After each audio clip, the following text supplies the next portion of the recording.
Morning everybody. ಇವತ್ತು 8ನೇ ತರಗತಿ ಅಧ್ಯಾಯ 5 ವಿಷಯ ವಿಜ್ಞಾನದಲ್ಲಿ ಬರ್ತಕ್ಕಂತಹ ಕಲ್ಲಿದ್ದಲು ಮತ್ತು ಪೆಟ್ರೋಲಿಯಂ ಅಧ್ಯಾಯದಲ್ಲಿ ಬರ್ತಕ್ಕಂತಹ ವಿಷಯವನ್ನ ನಾವಿವತ್ತು ಅರ್ಥ ಮಾಡ್ಕೊಳ್ಳೋಣ. ವಿದ್ಯಾರ್ಥಿಗಳೇ, ನೀವೆಲ್ಲ ಪ್ರಕೃತಿಯಲ್ಲಿ ಅನೇಕ ವಸ್ತುಗಳನ್ನು ನೀವು ನಿತ್ಯ ಜೀವನದಲ್ಲಿ ನೋಡ್ತಾ ಇದ್ದೀರಲ್ವಾ? ನಿತ್ಯ ಜೀವನದಲ್ಲಿ ಅನೇಕ ವಸ್ತುಗಳು ನಿಮ್ಮ ಚಿತ್ರದಲ್ಲಿ ಕಾಣಿಸ್ತಾ ಇದ್ದಾವೆ. ಆ ಚಿತ್ರದಲ್ಲಿ ಕೆಲವು ವಸ್ತುಗಳು ಮಾನವ ನಿರ್ಮಿತ ವಸ್ತುಗಳಿದ್ದಾವೆ, ಕೆಲವು ನೈಸರ್ಗಿಕ ವಸ್ತುಗಳಿದ್ದಾವೆ.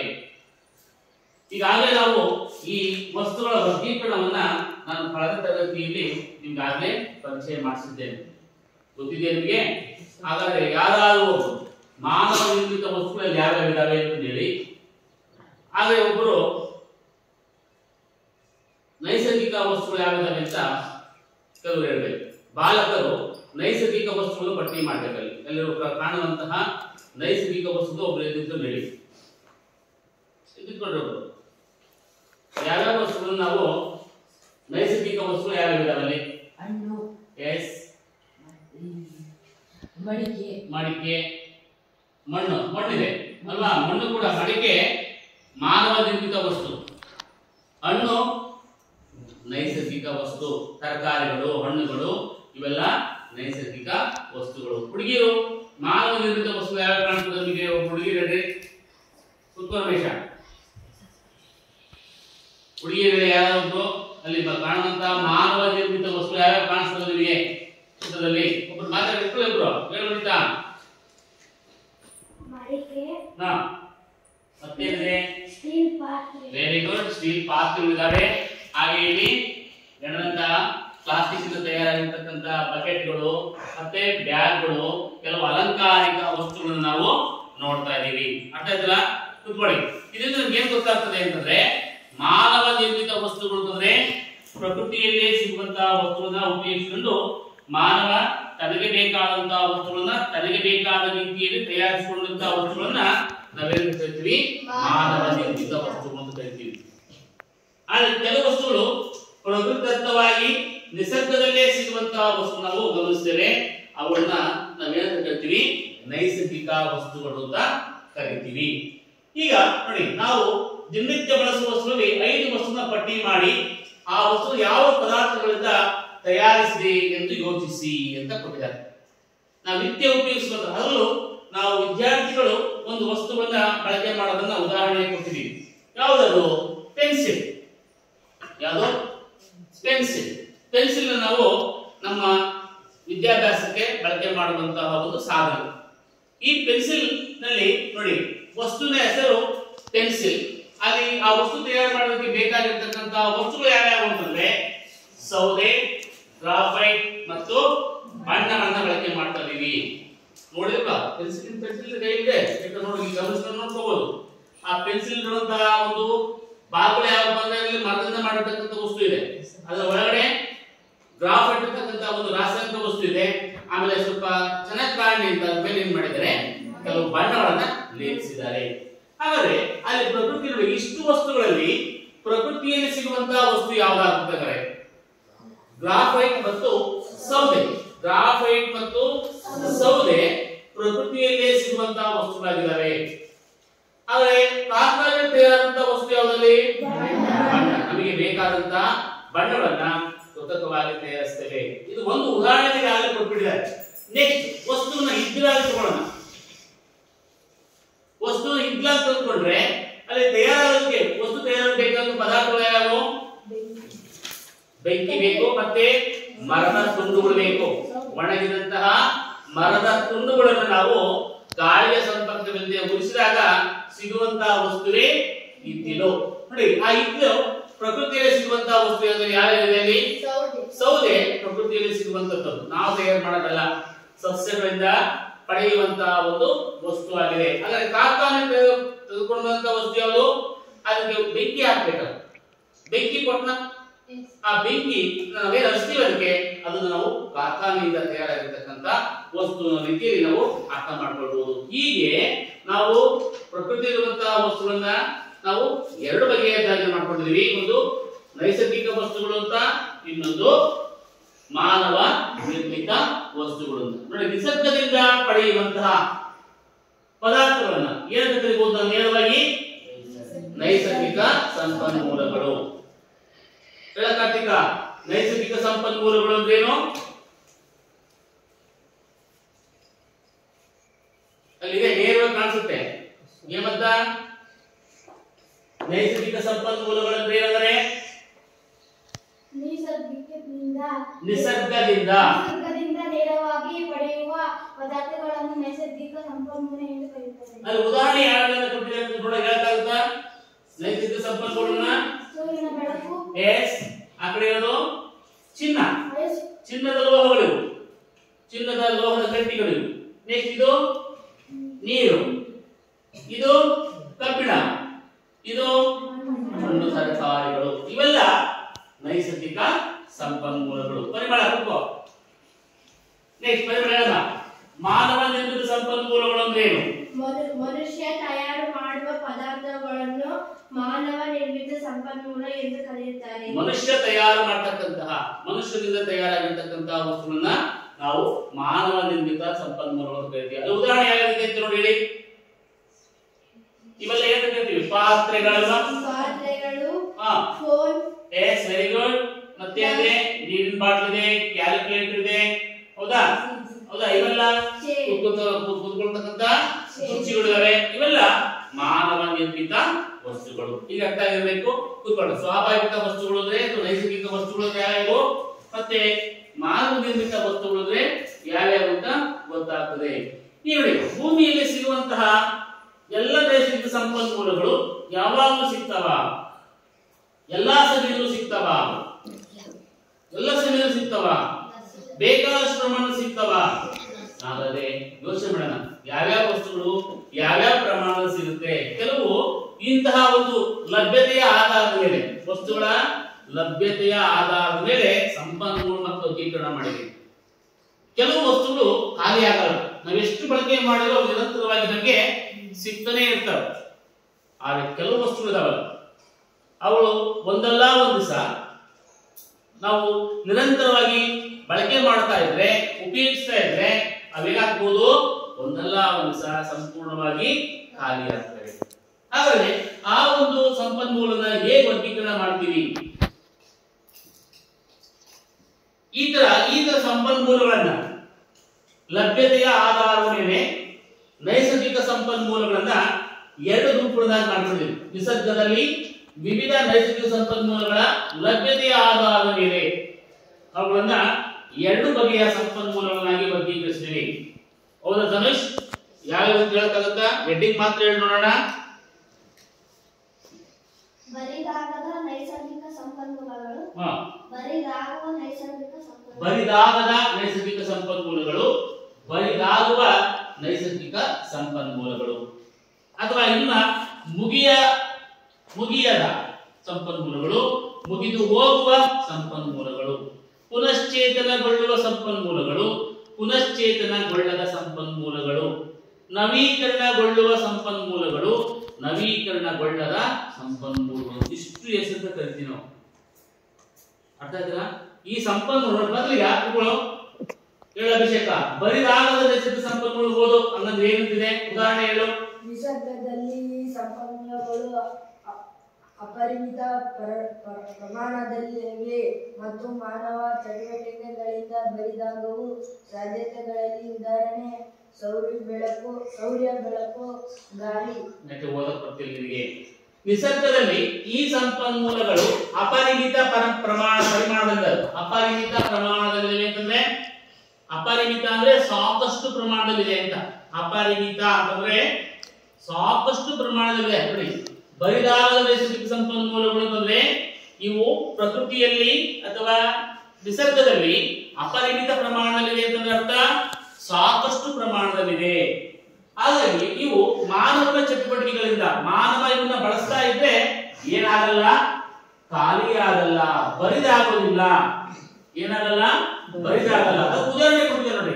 ಸೌರ ಬೆಳಕು ಅಂದ್ರೆ ಸೂರ್ಯನಿಂದ ಬರುವಂತಹ ಬೆಳಕು ಸಾಕಷ್ಟು ಪ್ರಮಾಣದಲ್ಲಿದೆ. ನಮ್ಮ ಭೂಮಿಗೆ ಸಾಕಷ್ಟು ಪ್ರಮಾಣದಲ್ಲಿ ಸಿಗುವಂತಹ ಒಂದು ನೈಸರ್ಗಿಕ ಸಂಪನ್ಮೂಲ ಅಂದ್ರೆ ಸೌರಶಕ್ತಿ, ಸೌರ ಬೆಳಕು. ಖಾಲಿಯಾಗಿದೆ ಎಲ್ಲರೂ? ಎಲ್ಲರೂ ಪೇಪರ್ ಓದಿದ್ದೀರಾ? ಸೌರಶಕ್ತಿ ಸೌರ ಬೆಳಕು ಖಾಲಿಯಾಗಿದೆ, ಮುಚ್ಚಲ್ಪಟ್ಟಿದೆ, ತೊಂದರೆಯಾಗಿದೆ ಅಂತಕ್ಕಂಥದ್ದು ಏನೋ ಗೊತ್ತಿದೆಯಾ? ಈ ಸಂದರ್ಭ ಬಂದೇ ಇಲ್ಲ ನೋಡಿ. ಅದೇ ತಾನೇ ಗಾಳಿ ಪ್ರಕೃತಿಯಲ್ಲಿ ಸಾಕಷ್ಟು ಪ್ರಮಾಣದಲ್ಲಿದೆ ನೋಡಿ. ಸೌರಶಕ್ತಿ ಈ ಗಾಳಿ ಎಂತ ಸಂಪನ್ಮೂಲಗಳು ಉದಾಹರಣೆಯಾಗಿದೆ? ಬರಿದಾಗದ, ಖಾಲಿಯಾಗದ, ಪುನಶ್ಚೇತನಗೊಳ್ಳುವ, ನವೀಕರಣಗೊಳ್ಳುವ ಇಂತಹ ಸಂಪನ್ಮೂಲಗಳೇ ಉದಾಹರಣೆಯಾಗಿದೆ. ಕೂತ್ಕೋ. ನೆಕ್ಸ್ಟ್ ದಿವ್ಯಾ, ಇನ್ನೊಂದು ರೀತಿಯ ಸಂಪನ್ಮೂಲ ಇದೆ, ಯಾವುದದು? ಬರಿದಾಗುವ ನೈಸರ್ಗಿಕ ಸಂಪನ್ಮೂಲ. ಬರಿದಾಗುವ, ಸರಿಯಾಗಿ ಓದಬೇಕು. ಬರಿದಾಗುವ ನೈಸರ್ಗಿಕ ಸಂಪನ್ಮೂಲಗಳು. ಬರಿದಾಗುವ ನೋಡಿ, ಹೆಸರಲ್ಲೇ ಅರ್ಥ ಇದೆ, ಆ ಶಬ್ದದಲ್ಲೇ ಅರ್ಥ ಇದೆ. ಇದು ಬರಿದಾಗದ ಅಂದ್ರೆ ಖಾಲಿ ಆಗದ ಅಂತ. ಅಲ್ಲಿ ಬರಿದಾಗುವ ಅಂತಂದ್ರೆ ಖಾಲಿ ಆಗುವ. ಓದ ಮಾಡ ಏನು? ಈ ಸಂಪನ್ಮೂಲಗಳ ಪ್ರಮಾಣ ಸೀಮಿತ. ಅವು ಮಾನವನ ಚಟುವಟಿಕೆಗಳಿಂದ ಬರಿದಾಗಬಹುದು. ಈ ಸಂಪನ್ಮೂಲಗಳಿಗೆ ಉದಾಹರಣೆಗಳೆಂದರೆ ಅರಣ್ಯಗಳು, ವನ್ಯಜೀವಿಗಳು, ಖನಿಜಗಳು, ಕಲ್ಲಿದ್ದಲು, ಪೆಟ್ರೋಲಿಯಂ, ನೈಸರ್ಗಿಕ ಅನಿಲ ಇತ್ಯಾದಿ. ಏನಾಗುತ್ತೆ ಬರಿದಾಗುವ ನೈಸರ್ಗಿಕ ಸಂಪನ್ಮೂಲಗಳು ಅಂದ್ರೆ?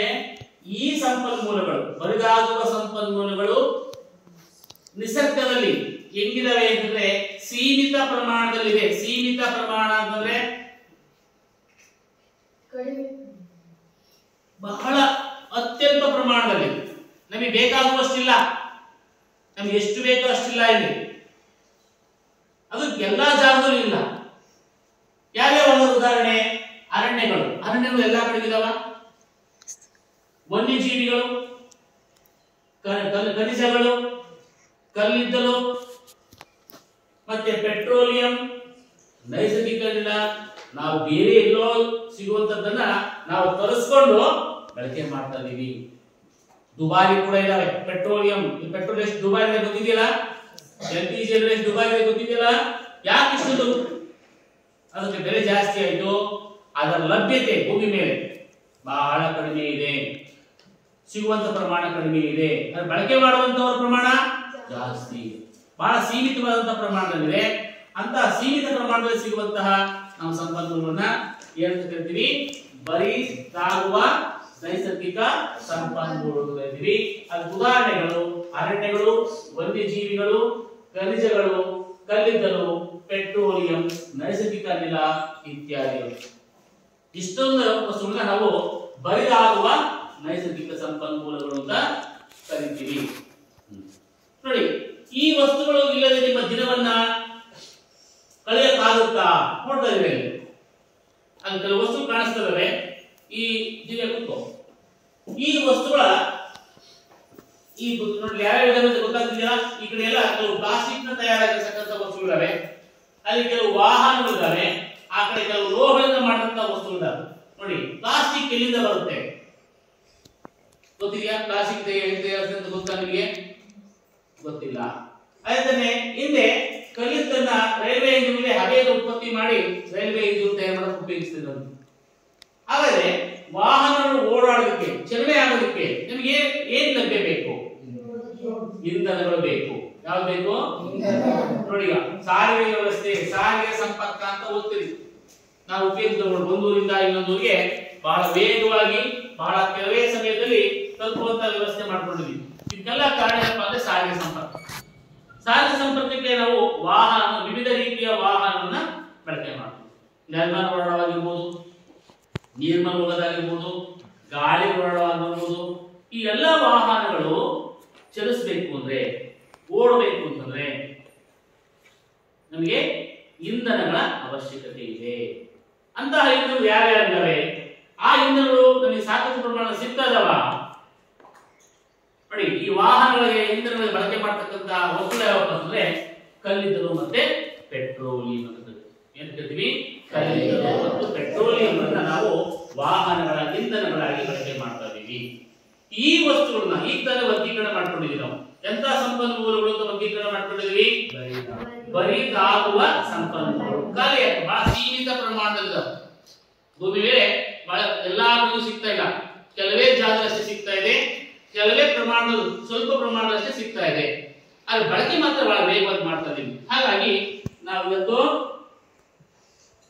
ಈ ಕಲ್ಲಿದ್ದಲು, ಪೆಟ್ರೋಲಿಯಂ ಮತ್ತು ನೈಸರ್ಗಿಕ ಅನಿಲ ಇವುಗಳು ಏನಪ್ಪಾ ಅಂತಂದ್ರೆ ನೋಡಿ, ಇವುಗಳೆಲ್ಲ ಇಂಧನಗಳು.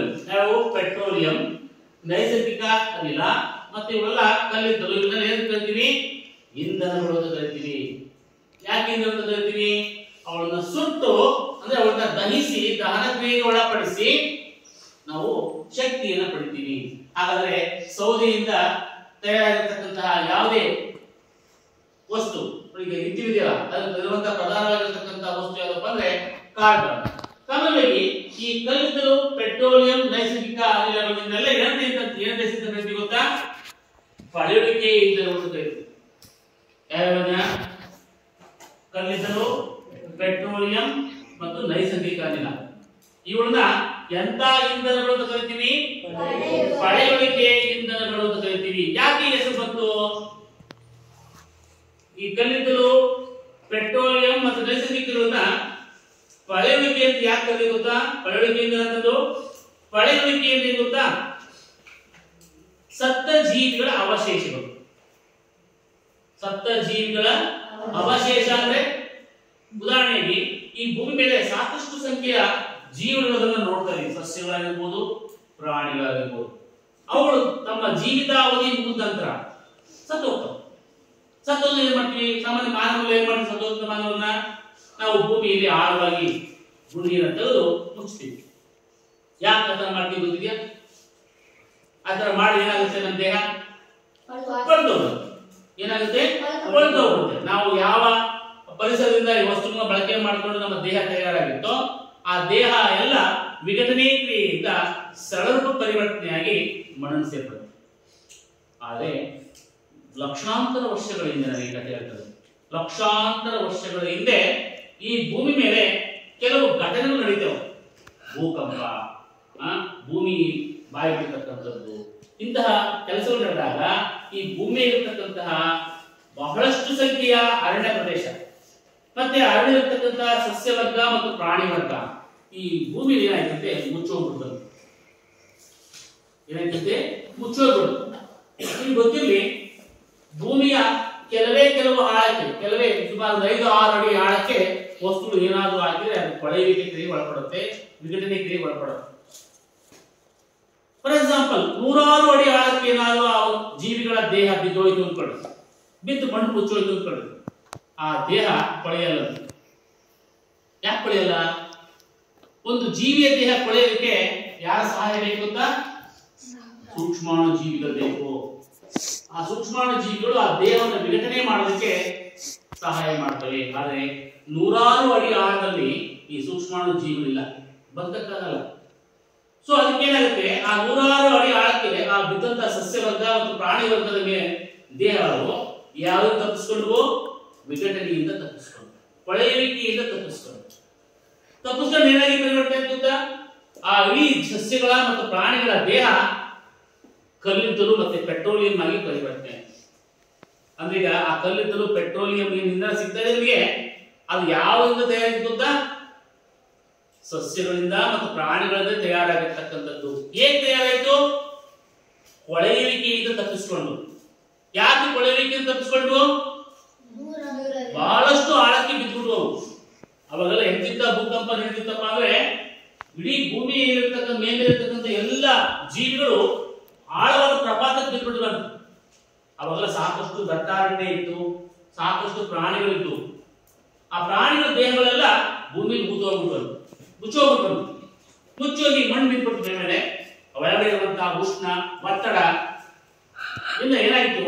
ಕೊಳೆಯುವಿಕೆಯನ್ನು ತಪ್ಪಿಸಿಕೊಂಡು ಘನರೂಪದಲ್ಲಾಗಿರುವಂತದ್ದನ್ನು ನಾವು ಕಲ್ಲಿದ್ದಲು ಅಂತ ಕರಿತೀವಿ, ದ್ರವ ಸ್ಥಿತಿಯಲ್ಲಿ ಪರಿವರ್ತನೆ ಆಗಿದ್ದನ್ನು ನಾವು ಪೆಟ್ರೋಲಿಯಂ ಅಂತ ಕರಿತೀವಿ. ಹಾಗಾಗಿ ಈ ಕಲ್ಲಿದ್ದಲು, ಪೆಟ್ರೋಲಿಯಂ ಮತ್ತು ನೈಸರ್ಗಿಕ ಅನಿಲಗಳನ್ನ ಕೊಳೆಯುವಿಕೆ ಇಂಧನ ಅಂತ ಯಾಕೆ ಕರಿತೀವಿ ಅಂದ್ರೆ ಈ ಇಂಧನಗಳು ಸತ್ತಂತಹ ಜೀವಿಗಳ ಅವಶೇಷಗಳಿಂದ ತಯಾರಾದಂತಹ ಇಂಧನಗಳು. ಯಾವ್ಯಾವು? ಕಲ್ಲಿದ್ದಲು, ಪೆಟ್ರೋಲಿಯಂ ಮತ್ತು ನೈಸರ್ಗಿಕ ಇಂಧನ. ಹಾಗಾಗಿ ಇವುಗಳಿಗೆ ನಾವೇನಂತ ಹೆಸರು ಕರೆದ್ವಿ? ಪಳೆಯುಳಿಕೆ ಇಂಧನಗಳು ಅಂತ ಹೆಸರನ್ನ ಕೊಟ್ವಿ. ಹಾಗಾಗಿ ಆ ಪಳೆಯುಳಿಕೆ ಇಂಧನಗಳಲ್ಲಿ ಮೊದಲನೇ ಯಾವ್ದಪ್ಪ ಅಂದ್ರೆ ಕಲ್ಲಿದ್ದಲು. ಕಲ್ಲಿದ್ದಲು ನೋಡಿದ್ದೀರಾ ಯಾರು? ಕಪ್ಪನೆಯ ಬಣ್ಣದ ಘನರೂಪದ ವಸ್ತು. ಅದು ಹೆಂಗೆ ಇದ್ದಿದೆ ಗೊತ್ತಾ? ಇದ್ದಿದೆಲ್ಲ ನೋಡಿದಿರಿ ನೀವು. ಇದ್ದಿದ್ದು ಸ್ವಲ್ಪ ಹಗುರವಾಗಿರುತ್ತೆ, ಆದ್ರೆ ಇದು ಭಾರವಾಗಿರುತ್ತೆ. ಆದ್ರೆ ಅದೇ ಬಣ್ಣ ಇರುತ್ತೆ, ಕಪ್ಪು ಬಣ್ಣನೇ ಇರುತ್ತೆ. ಯಾಕೆ ಕಪ್ಪು ಬಣ್ಣವಿದೆ ಅಂತಂದ್ರೆ ಕಲ್ಲಿದ್ದು ಮತ್ತೆ ಇದ್ದಿಲೆಲ್ಲ ಇರುವಂತಹ ಧಾತು ಯಾವುದು ಗೊತ್ತಾ? ಕಾರ್ಬನ್ ಎನ್ನುವಂತ ಧಾತು ಇರುತ್ತೆ. ಹಾಗಾಗಿ ಅದು ಕಪ್ಪು ಬಣ್ಣವಿದೆ. ಯಾವ್ಯಾವ ವಸ್ತುವಿಗೆ ಕಾರ್ಬನ್ ಇದೆಯೋ ಅದೆಲ್ಲ ಕಪ್ಪು ಬಣ್ಣಕ್ಕೆ ಕಾಣಿಸೋದು. ಆಮೇಲೆ ಸಾಮಾನ್ಯವಾಗಿ ಈ ಕಲ್ಲಿದ್ದು ಯಾವ್ಯಾವ ಬಳಕೆ ಮಾಡ್ತಾರೆ ನೋಡ್ರಿ. ಕಲ್ಲಿದ್ದನ್ನ ಮೊದಲೆಲ್ಲ ಈಗಲೇ LPG ಎಲ್ಲ ಬಂದಿವೆ. ಆದ್ರೆ ಮೊದಲು ಇದನ್ನ ಅಡಿಗೆ ಮಾಡೋದಕ್ಕೆ ಉಪಯೋಗಿಸಿದ್ರು, ಆಹಾರ ತಯಾರು ಮಾಡೋದಕ್ಕೆ ಉಪಯೋಗಿಸಿದ್ರು. ಮತ್ತೆ ವಿದ್ಯುತ್ ಉತ್ಪಾದಿಸಲು ಉಷ್ಣ ಸ್ಥಾವರವನ್ನು ಉಪಯೋಗಿಸಿದ್ರು. ಈಗ ಅದನ್ನ ಕಲ್ಲಿದ್ದನ್ನ ಉರಿಸಿ ನೀರನ್ನ ಹಬೆಯಾಗಿ ಪರಿವರ್ತಿಸಿ ಅದರಿಂದ ವಿದ್ಯುತ್ ಅನ್ನು ತಯಾರು ಮಾಡತಕ್ಕಂತ ಜಾಗದಲ್ಲಿ ಈ ಕಲ್ಲಿದ್ದನ್ನು ಉಪಯೋಗಿಸ್ತಾ ಇದ್ರು.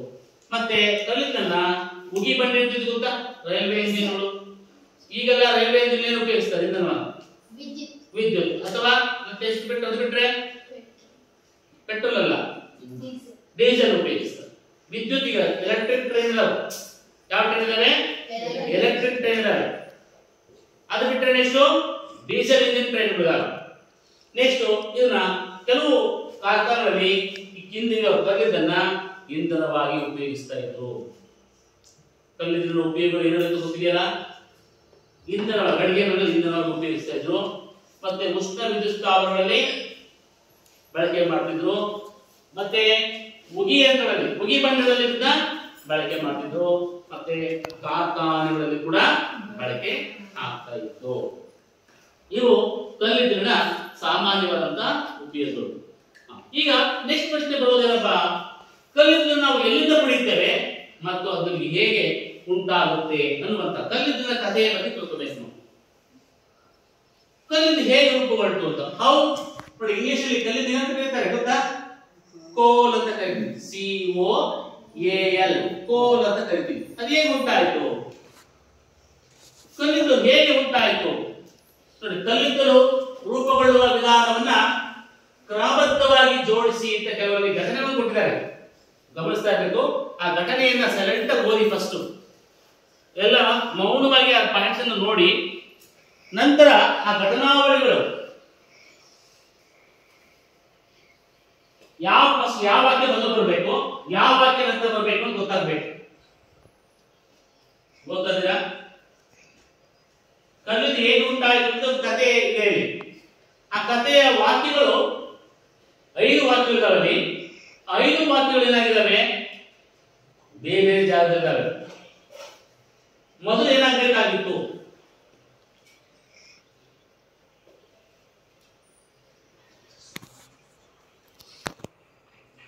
ನೋಡಿ, 2ನೇ ವಾಕ್ಯ ನೋಡಿ, ಓದಿ.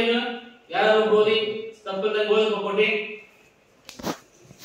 ಸುಮಾರು 300 ಮಿಲಿಯನ್ ವರ್ಷಗಳ ಹಿಂದೆ ಭೂಮಿಯ ತಗ್ಗಾದ ತೇವಾಂಶದಿಂದ ಕೂಡಿದ ಪ್ರದೇಶಗಳಲ್ಲಿ ದಟ್ಟವಾದ ಅರಣ್ಯಗಳನ್ನು ಹೊಂದಿತ್ತು. ನೋಡಿ, ಫಸ್ಟ್ ಮೊದಲನೇ ವಾಕ್ಯ ಅದೇ ಬರಬೇಕು. ಯಾಕೆ ನೋಡಿ, ಮೊದಲು ಸುಮಾರು ನಮಗೆ ಕಥೆ ಕೇಳ್ತಾರೆ. ಎಷ್ಟು ವರ್ಷಗಳ ಹಿಂದಿನ ಕಥೆ? 300 ಮಿಲಿಯನ್ ವರ್ಷಗಳ ಹಿಂದೆ. ಆ 300 ಮಿಲಿಯನ್ ವರ್ಷಗಳ ಹಿಂದೆ ಭೂಮಿಯು ತಗ್ಗಾಗಿರ್ತಕ್ಕಂಥ ತೇವಾಂಶದಿಂದ ಕೂಡಿದ ಪ್ರದೇಶದಲ್ಲಿ ದಟ್ಟವಾದ ಅರಣ್ಯಗಳನ್ನು ಹೊಂದಿತ್ತಂತೆ. ಇದು ಮೊದಲನೇ ವಾಕ್ಯ. ಫಸ್ಟ್ ಕಲ್ಲಿದ್ದು ರೂಪ ಹೇಗೆ ರೂಪುಗೊಳ್ಳುವುದಕ್ಕೆ ಮೊದಲನೇ ವಾಕ್ಯ ಕೂತ್ಕೊಳ್ಳ. ಮತ್ತೆ 2ನೇ ವಾಕ್ಯ ಏನ್ ಬರ್ಬೋದು? ಅದಲ್ಲ ನೋಡಿ, ಪ್ರವಾಹದಂತಹ ಹೇಳ್ತಕ್ಕಂಥ ಸಮಯ. ಪ್ರವಾಹದಂತಹ ನೈಸರ್ಗಿಕ ಪ್ರಕ್ರಿಯೆಗಳಿಂದ ಈ ಅರಣ್ಯಗಳು ಮಣ್ಣಿನ ಅಡಿಯಲ್ಲಿ ಊತು ಹೋದವು. ನೋಡಿ, ಆ ಏನು 300 ವರ್ಷಗಳ ಮಿಲಿಯನ್ ವರ್ಷಗಳ ಹಿಂದೆ ದಟ್ಟವಾಗಿರ್ತಕ್ಕಂಥ ಅರಣ್ಯ ಪ್ರದೇಶಗಳು ಏನಿದ್ವು ಅವೇನಾದಂತೆ ಪ್ರವಾಹಗಳು, ಕೆಲವು ನೈಸರ್ಗಿಕ ವಿಕೋಪಗಳಿಂದ ಏನಾಯ್ತು? ಈ ಅರಣ್ಯಗಳು ಮಣ್ಣಿನ ಅಡಿಯಲ್ಲಿ ಊತು ಹೋದವು. ನೆಕ್ಸ್ಟ್ ದೀಕ್ಷಿತ ಅವು ಹೆಚ್ಚು ಹೆಚ್ಚು ಆಳಕ್ಕೆ ಊತು ಹೋಗುತ್ತಿದ್ದಂತೆಯೇ ತಾಪವು ಹೆಚ್ಚಾಯಿತು. ಅವು ಆಳವಾಗಿ ಊದು ಹೋದಾಗ ಆ ಒಳಗಡೆ ತಾಪ ಜಾಸ್ತಿ ಆಗುತ್ತೆ. ಭೂಮಿಯ ಒಳಗಡೆ ತಾಪ ಜಾಸ್ತಿ ಇರುತ್ತೆ. ಆ ತಾಪ ಹೆಚ್ಚಾಯಿತು. ಅವು ಹೆಚ್ಚು ಹೆಚ್ಚು ಆಳಕ್ಕೆ ಊತು ಹೋಗುತ್ತಿದ್ದಂತೆ ತಾಪವು ಏನಾಯ್ತು? ಹೆಚ್ಚಾಯಿತು. ನೆಕ್ಸ್ಟ್ ವಾಕ್ಯ ಏನು ಬರುತ್ತೆ?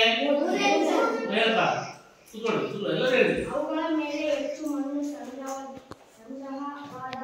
ವಾದಂತೆ ಅವು ಸಂಪೀಡನೆಗೆ ಒಳಗಾದವು.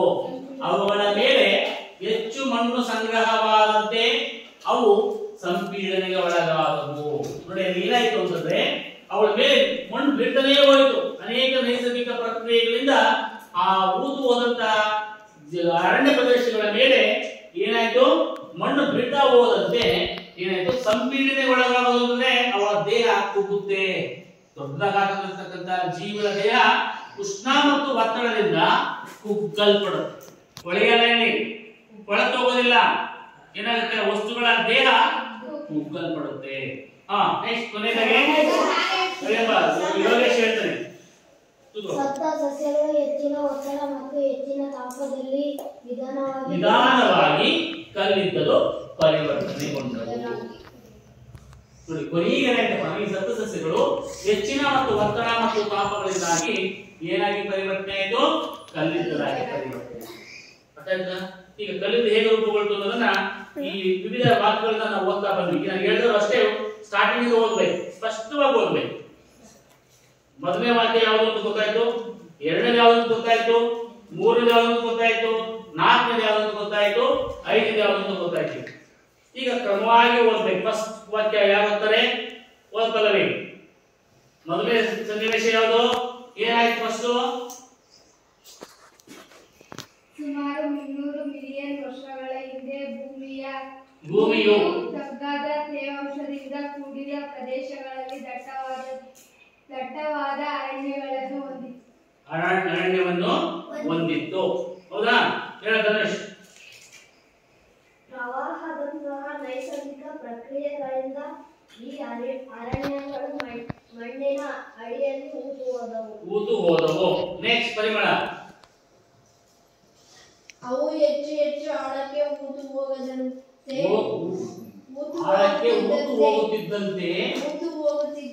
ತಾಪವು ಹೆಚ್ಚಾಯಿತು. ಸತ್ತ ಸಸ್ಯಗಳು ಹೆಚ್ಚಿನ ಒತ್ತಡ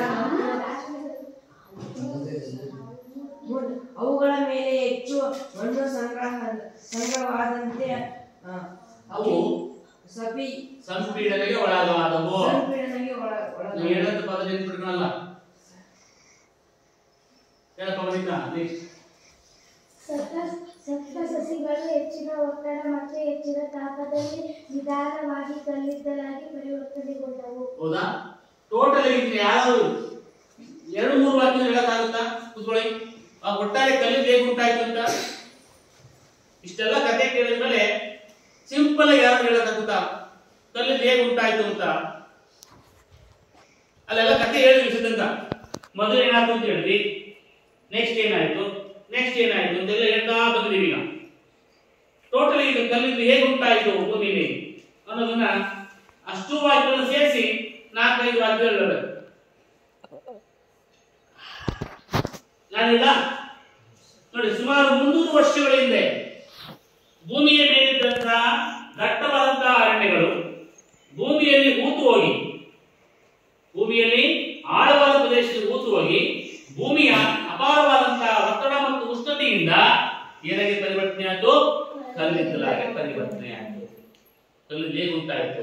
ಈ ಕಲ್ಲಿದ್ದನ್ನು ನಾವು ಫಾಸಿಲ್ ಇಂಧನ ಅಂತ ಕರೆದ್ವಿ, ಪಳೆಯುಳಿಕೆ ಇಂಧನ ಅಂತ ಕರೆದ್ವಿ. ಪಳೆಯುಳಿಕೆ ಇಂಧನ ಅಂತ ಯಾಕೆ ಬಂತು? ಈ ಇಂಧನ ಸತ್ತಂತಹ ಜೀವಿಗಳ ದೇಹದಿಂದ ತಯಾರಾಗಿರೋದು. ಸತ್ತ ಜೀವಿಗಳ ದೇಹದಿಂದ ತಯಾರಾಗಿರುವಂತಹ ಇಂಧನವನ್ನೆಲ್ಲ ನಾವು ಪಳೆಯುಳಿಕೆ ಇಂಧನ ಅಂತ ಕರಿತೀವಿ. ಅರ್ಥ ಆಯ್ತಾ? ಕಲ್ಲಿದ್ದು ಹೇಗೆ ಉಂಟಾಗಿದ್ದು ಅರ್ಥ ಆಯ್ತಾ? ಕತೆ ಅರ್ಥ ಆಯ್ತಾ? ನೋಡಿ, ನೆಕ್ಸ್ಟ್ ಇನ್ನೊಂದು ಪ್ರಶ್ನೆಯನ್ನು ನಾವು ತಿಳ್ಕೋಬೇಕಾಗಿದೆ. ಕಾರ್ಬನೀಕರಣ ಅಂದ್ರೆ ಏನು ಅಂತ. ಎಂತ ಪ್ರಶ್ನೆ? ಕಾರ್ಬನೀಕರಣ ಅಂದ್ರೆ ಏನು ಅಂತ. ನೋಡಿ, ಕಲ್ಲಿದ್ದಲು ಪ್ರಮುಖವಾಗಿ ಕಾರ್ಬನ್ ಅನ್ನು ಹೊಂದಿರುವುದರಿಂದ ಸತ್ತ ಸಸ್ಯವರ್ಗ ಕಲ್ಲಿದ್ದಲಾಗಿ ಪರಿವರ್ತನೆ ಹೊಂದುವ, ಇಲ್ಲಿಂದ ಶುರು ಮಾಡ್ಕೋಬಹುದು. ಸಪ್ತ ಸಸ್ಯ ವರ್ಗ ಕಲ್ಲಿದ್ದಲಾಗಿ ಪರಿವರ್ತನೆ ಹೊಂದುವ ನಿಧಾನಗತಿಯ ಪ್ರಕ್ರಿಯೆಯನ್ನ ಕಾರ್ಬನೀಕರಣ ಅಂತ ಕರೀತೀವಿ. ಹಾಗಾದ್ರೆ ಕಲ್ಲಿದ್ದಲು ಯಾವ ಪ್ರಕ್ರಿಯೆಯಿಂದ ಉಂಟಾಗಿದೆ? ಕಾರ್ಬನೀಕರಣ ಎಂಬುವಂತಹ ಪ್ರಕ್ರಿಯೆಯಿಂದ ಉಂಟಾಗಿದೆ. ಆ ಕಾರ್ಬನೀಕರಣ ಅಂದ್ರೆ ಏನು? ಸಪ್ತ ಸಸ್ಯ ವರ್ಗ ಕಲ್ಲಿದ್ದಲಾಗಿ ಪರಿವರ್ತನೆ ಹೊಂದುವ ನಿಧಾನಗತಿಯ ಅಂದ್ರೆ 1 ವರ್ಷ, 10 ವರ್ಷ, 100 ವರ್ಷದಲ್ಲಾಗಿಲ್ಲ, ಇದು ಲಕ್ಷಾಂತರ ವರ್ಷಗಳು ತೆಗೆದುಕೊಂಡಿದೆ. ಈ ಇಂಧನ ತಯಾರಾಗಬೇಕು ಅಂದ್ರೆ ನಾವ್ ಯಾವಾಗ ಇದ್ದದ್ದೇ ಇಲ್ಲ. ಆ ಇಂಧನ ತಯಾರಾಗ ಈ ಅದ್ರ ತಯಾರಾಗಿರೋದು ಬದ್ದೆಸ್ಬಿಟ್ಟು ಭೂಮಿಲಿ ಇರೋದನ್ನ ಬಳಕೆ ಮಾಡ್ತಿದೀವಿ ಅಷ್ಟೇ. ಆದ್ರೆ ಆ ಇಂಧನ ಹೇಗೆ ತಯಾರಾಗ್ತದೆ? ಸುಮಾರು ಮಿಲಿಯನ್ ವರ್ಷಗಟ್ಟಲೆ ಹಿಂದೆ ಸತ್ತಂತಹ ಸಸ್ಯವರ್ಗಗಳ ದೇಹದಿಂದ ನಿಧಾನಗತಿಯ ಪ್ರಕ್ರಿಯೆ ಏನಾಯ್ತು? ಕಲ್ಲಿದ್ದಲಾಗಿ ಪರಿವರ್ತನೆ ಹೊಂದುವಂತಹ ಸತ್ತ ಸಸ್ಯವರ್ಗ ನಿಧಾನವಾಗಿ ಕಲ್ಲಿದ್ದಲಾಗಿ ಪರಿವರ್ತನೆಗೊಳ್ಳುವಂತಹ ಪ್ರಕ್ರಿಯೆಗೆ ನಾವೇನಂತ ಕರಿತೀವಿ? ಕಾರ್ಬನೀಕರಣ ಅಂತ ಕರಿತೀವಿ. ಕಾರ್ಬನೀಕರಣ ಅಂದ್ರೆ ಕೇಳಬಹುದು. ಸಪ್ತ ಸಸ್ಯವರ್ಗ ಕಲ್ಲಿದ್ದಲಾಗಿ ಪರಿವರ್ತನೆಗೊಳ್ಳುವಂತಹ ನಿಧಾನಗತಿಯ ಪ್ರಕ್ರಿಯೆಯನ್ನ ಏನಂತ ಕರಿತೀವಿ? ಕಾರ್ಬನೀಕರಣ. ನೋಡಿ, ಇದು ಸಸ್ಯಗಳ ಉಳಿಕೆಯಿಂದ ಉಂಟಾಗಿರುವುದರಿಂದ, ಯಾರು ಕಲ್ಲಿದ್ದಲು ಸಸ್ಯಗಳ ಉಳಿಕೆಯಿಂದ ಉಂಟಾಗಿರುವುದರಿಂದ ಕಲ್ಲಿದ್ದಲನ್ನ ಡ್ಯಾಶ್ ಎಂದು ಕರೆಯುತ್ತಾರೆ. ಪಳೆಯುಳಿಕೆ ಇಂಧನ ಎಂದು ಕರೆಯುತ್ತಾರೆ. ಎಕ್ಸಾಂಪಲ್ ಕೇಳಬಹುದು. ಕಲ್ಲಿದ್ದಲನ್ನು ಪಳೆಯುಳಿಕೆ ಇಂಧನ ಎಂದು ಕರೆಯಲು ಕಾರಣವೇನು ಸಿದ್ದಮ್ಮ? ಕಲ್ಲಿದ್ದಲನ್ನು ಪಳೆಯುಳಿಕೆ ಇಂಧನ ಎಂದು ಕರೆಯಲು ಕಾರಣವೇನು? ಇದು ಸಸ್ಯಗಳ ಉಳಿಕೆಯಿಂದ ಉಂಟಾಗಿರುವುದರಿಂದ ಕಲ್ಲಿದ್ದಲನ್ನು ಪಳೆಯುಳಿಕೆ ಇಂಧನ ಎಂದು. Very good. ಅರ್ಥಾಯ್ತಾ? ಯಾಕೆ ಕಲ್ಲಿದ್ದಲನ್ನ ಪಳೆಯುಳಿಕೆ ಇಂಧನ ಅಂತ ಕರಿತೀವಿ ಅಂದ್ರೆ ಇದು ಸಸ್ಯಗಳ ಉಳಿಕೆಯಿಂದ, ಸಸ್ಯಗಳ ದೇಹ ನೋಡಿ ಸಮಯ ಮಣ್ಣು ಮೇಲೆ ಹಾಕಿ ಕೊಳ್ತೋಗುತ್ತೆ ಸಸ್ಯ. ನೋಡಿದ್ರ ಎಲೆ ಕಸ ಎಲ್ಲ ಹಾಕಿ ಮೇಲ್ ಭೂಮಿ ಮೇಲೆ ಹಾಕಿ ಕೊಳ್ತೋದು ಗೊಬ್ಬರ ಬರುತ್ತೆ. ಆದ್ರೆ ಕಲ್ಲಿದ್ದಾಗ ಹುಟ್ಟುತ್ತಂದ್ರೆ 100 ಅಡಿ ಆಳಕ್ಕೆ ಮರ ಗಿಡ ಮರಗಳು ಬಿಡಬೇಕು. ಅದ್ರ ಮೇಲೆ ಮಣ್ಣು ಬೀಳಬೇಕು. ಆಗ ಭೂಮಿಯ ಒತ್ತಡ ಮತ್ತು ಉಷ್ಣತೆಯಿಂದ ಏನಾಗಿ ಪರಿವರ್ತನೆ ಆಗುತ್ತೆ? ಕಲ್ಲಿದ್ದಲಾಗಿ ಪರಿವರ್ತನೆ. ಅರ್ಥ ಆಯ್ತಾ? ಕೂತ್ಕೊಳ್ಳಿ. ನೆಕ್ಸ್ಟ್, ವಿವಿಧ ರೀತಿಯ ಕಲ್ಲಿದ್ದಲುಗಳು. ಭೂಮಿಯಲ್ಲಿ ಸಿಗುವಂತಹ ಕಲ್ಲಿದ್ದಲನ್ನ ವರ್ಗೀಕರಣ ಮಾಡಿದ್ದಾರೆ. ಯಾವ ಆಧಾರದ ಮೇಲೆ ಮಾಡಿದಾರಪ್ಪ ಅಂತಂದ್ರೆ ಆ ಕಲ್ಲಿದ್ದಲಿರುವಂತಹ ಕಾರ್ಬನ್ನಿನ ಶೇಕಡಾವಾರು ಪ್ರಮಾಣಕ್ಕನುಸಾರವಾಗಿ ಕಲ್ಲಿದ್ದಲನ್ನ ಅದರಿರುವಂತಹ ಕಾರ್ಬನ್ ಇರುವಿಕೆಯ ಪ್ರಮಾಣಕ್ಕನುಸಾರವಾಗಿ ಕಲ್ಲಿದ್ದಲನ್ನ ಎಷ್ಟು ಬಗೆಯ ಕಲ್ಲಿದ್ದಲಾಗಿ ಮಾಡಿದ್ದಾರೆ. ಟೆಕ್ಸ್ಟ್ ಬುಕ್ ಅಲ್ಲಿ ಇಲ್ಲ ಇದು, ಅದು ಹೆಚ್ಚುವರಿ ಮಾಹಿತಿ ಇದು. ಯಾವ್ಯಾವುದು? ಆಂಥ್ರಾಸೈಟ್ ಸುಮಾರು 90ಕ್ಕೂ ಹೆಚ್ಚು ಶೇಕಡ ಕಾರ್ಬನ್ ಹೊಂದಿದೆ. ನೆಕ್ಸ್ಟ್ ಅದಕ್ಕಿಂತ ಸ್ವಲ್ಪ ಕಡಿಮೆ ಇರತಕ್ಕಂಥದ್ದು ಕಂದು ಕಲ್ಲಿದ್ದಲು. ನೆಕ್ಸ್ಟ್ ಪೀಟ್ ಅಂತ ಇದೆ, ಬಹಳ ಕಡಿಮೆ ಪ್ರಮಾಣದಲ್ಲಿರ್ತಕ್ಕಂಥ ಕಾರ್ಬನ್ ಇದೆ. ಅದಕ್ಕೆ ಬಣ್ಣ ಹೊಡೆದಿದೆ. ಕಾರ್ಬನ್ ಬಣ್ಣ ಇರೋ ಪ್ರಮಾಣ ಕಡಿಮೆ ಆದಾಗ ಬಣ್ಣ ಏನಾಗ್ತದೆ ನೋಡಿ. ನೆಕ್ಸ್ಟ್ ಬಿಟುಮಿನಸ್ ಎಂತದ್ದು ಗೊತ್ತಿಲ್ಲ? ಬಿಟುಮಿನಸ್ ಇದನ್ನೇ ಕರಗಿಸಿ ನಾವು ಡಾಂಬರ್ ಮಾಡ್ಕೊಳ್ಳೋದು. ರೋಡ್ ಎಲ್ಲ ಮಾಡಕ್ಕೆ ಉಪಯೋಗಿಸ್ತಾರಲ್ಪ, ನೋಡಿರಲ್ಲ? ಇದನ್ನೇ ಉಪಯೋಗಿಸ್ತಕ್ಕಂಥದ್ದು. ಹೀಗೆ ವಿವಿಧ ರೀತಿಯ ಸಬ್ ಬಿಟುಮಿನಸ್ ಅಷ್ಟೇ. ಅದರಲ್ಲೇ ಇನ್ನೊಂದು ವಿಧ ಸಬ್ ಬಿಟುಮಿನಸ್, ಆಂಥ್ರಾಸೈಟ್, ಪೀಟ್ ಮತ್ತೆ ಬಿಟುಮಿನಸ್ ಅಂತಕ್ಕಂಥ ಒಟ್ಟು 3 ಬಗೆಯ ಕಲ್ಲಿದ್ದಲನ್ನು ನಾವು ಭೂಮಿಯಲ್ಲಿ ನೋಡ್ತೀವಿ. ಇದನ್ನು ಯಾವ ಆಧಾರದ ವರ್ಗೀಕರಣ ಮಾಡಿದರೆ? ಅದರಲ್ಲಿರುವಂತಹ ಕಾರ್ಬನ್ ಇರುವಿಕೆಯ ಪ್ರಮಾಣಕ್ಕನುಸಾರವಾಗಿ ಕಲ್ಲಿದ್ದಲನ್ನ ನಾವು ವರ್ಗೀಕರಣ ಮಾಡಿದ್ವಿ. ನೆಕ್ಸ್ಟ್, ಈ ಕಲ್ಲಿದ್ದಲನ್ನ ಮತ್ತೆ ನಾವು ಸಂಸ್ಕರಣ ಕ್ರಿಯೆಗೆ ಸಂಸ್ಕರಿಸಿದಾಗ ಅಂದ್ರೆ ರಾಸಾಯನಿಕ ಕ್ರಿಯೆಗೆ ಒಳಪಡಿಸಿದಾಗ ನಮಗೆ ಕಲ್ಲಿದ್ದಲಿಂದ ವಿವಿಧ ರೀತಿಯ ವಸ್ತುಗಳು ಸಿಗ್ತವೆ. ಹೆಂಗೆ? ನಾವು ಕಬ್ಬಿನಿಂದ ಏನೇನು ತಯಾರು ಮಾಡ್ತೀವಿ ಗೊತ್ತಾ? ಕಬ್ಬಿನಿಂದ ಸಕ್ಕರೆ ಮಾಡ್ತೀವಿ, ಎಲ್ಲ ಮಾಡ್ತೀವಿ. ಅದೇ ತಾನೇ ಹಾಲಿನಿಂದ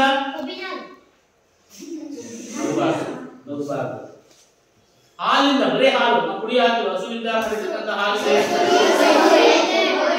ಬೆಣ್ಣೆ, ತುಪ್ಪ, ಮೊಸರು, ಮಜ್ಜಿಗೆ ಇವೆಲ್ಲ ಹಾಲಿನ ಉತ್ಪನ್ನಗಳು ಅಂತ ಕರಿತೀವಿ. ಎಂತ ಉತ್ಪನ್ನಗಳು? ಹಾಲಿನ ಉತ್ಪನ್ನಗಳು ಯಾವ ಸಂಜನ? ಹಾಲಿನ ಉತ್ಪನ್ನಗಳು ಯಾವ್ಯಾವು? ಮೊಸರು, ಬೆಣ್ಣೆ, ತುಪ್ಪ ಇವೆಲ್ಲ ಹಾಲು. ಗಿಣ್ಣು ಗೊತ್ತಾ? ಇದೆಲ್ಲ ಹಾಲಿನ ಉತ್ಪನ್ನಗಳಿಗೂ. ಉತ್ಪನ್ನಗಳನ್ನ ಒಂದು ವಸ್ತುವಿಂದ ವಿವಿಧ ರೀತಿಯ ವಸ್ತು ತಯಾರು ಮಾಡೋದಿಲ್ಲ. ಅದೇ ರೀತಿ ಕಲ್ಲಿನಿಂದ ಮತ್ತೆ ನಾವು ವಿವಿಧ ರೀತಿಯ ವಸ್ತುಗಳನ್ನು ಪಡಿತೀವಿ ಅಂತ. ಯಾವ್ಯಾವೆ ನೋಡಿ, ಕಲ್ಲಿದ್ದಲನ್ನು ಕೈಗಾರಿಕೆಗಳಲ್ಲಿ ಸಂಸ್ಕರಿಸಿ ಕೋಕ್, ಕಲ್ಲಿದ್ದಲು ಡಾಂಬರ್ ಮತ್ತು ಕಲ್ಲಿದ್ದಲು ಅಲ್ಲದಂತಹ ಉಪಯುಕ್ತ ವಸ್ತುವನ್ನು ಪಡೆಯಲಾಗುತ್ತದೆ. ಆದರೆ ಕಲ್ಲಿದ್ದಲಿನ ಉತ್ಪನ್ನಗಳು ಯಾವ್ಯಾವು? ಒಬ್ಬರು ಮಾತಾಡಿದ್ರೆ ಬಿದ್ದು ಹೇಳಬೇಕು.